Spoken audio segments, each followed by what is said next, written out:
I think this ties into, again, how people fail to read this story as a cohesive whole, because people read the commands in Torah, especially when you get Exodus and onwards, and they fail to see how those commands are directly tied to the narratives that we see in Genesis and like the first half of the book of Exodus and stuff. Whenever Moses says, I have set before you life and death, he's not simply talking about in the commands that he just stated.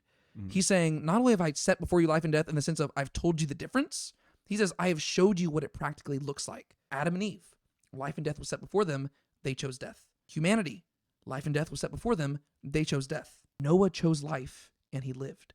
Enoch chose life, and he lived. The only people who are spared judgment are those who hear the voice of God and walk with him.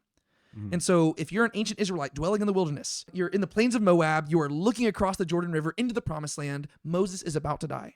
And he says, I've set before you life and death. You're thinking back and you're saying, what does it look like to choose life? Well, it looks like being like Enoch and walking with God. But what does it look like to walk with God? Well, it looks like being like Noah, who hears the voice of God and obeys everything to a T. And then if they're looking at their own generation, has there ever been a moment when we did that? Yes, when we built the tabernacle. God gave us these commands. We did it exactly as he commanded. And what happened? God came to dwell in our midst.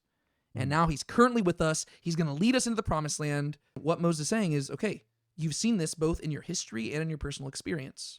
Are you going to continue down this path, or are you going to do what everybody else has done and depart from the way of Yahweh? That really is the tension that's being held here. The message they should take away is that just like Noah built the ark and was spared from the flood, and just like they built the tabernacle and were saved in the wilderness, so also when they go into the land, they must build the kingdom on Torah, or they will be exiled from the land. And unfortunately, we know where the story is heading.